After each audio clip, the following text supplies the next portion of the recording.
celui qui arrive à convaincre des enfants dans des sociétés que leur avenir, c'est la guerre. Nous avons eu un formidable témoignage tout à l'heure. Le risque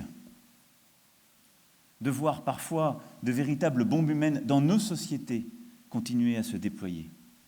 Mais il n'y a qu'une réponse face à l'obscurantisme, au discours de violence, à toutes ces régressions. Malala le sait bien, qui est là aussi avec nous. Il n'y a qu'une réponse, c'est l'éducation. Alors face à ça, nous voulons nous engager. Et c'est pourquoi aujourd'hui, nous avons besoin d'engagements concrets, fermes, d'atteindre ces 3,1 milliards d'euros qu'évoquait le président Macky Sall pour notre partenariat mondial pour l'éducation. Alors face à cela, la France va prendre un engagement simple, clair. Elle va faire plus que multiplier par 10 son propre engagement. Et nous allons porter à 200 millions d'euros notre engagement pour le partenariat mondial.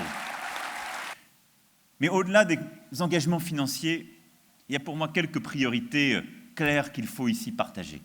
La première, nous devons concentrer cette aide, notre action, sur les États les plus fragiles, les plus bousculés par le terrorisme, par l'obscurantisme. Et je pense en particulier, évidemment en Afrique, au Sahel. Ça doit être une priorité absolue de notre action. La deuxième chose, nous devons aujourd'hui mettre un accent tout particulier sur l'éducation des jeunes filles. Partout où on veut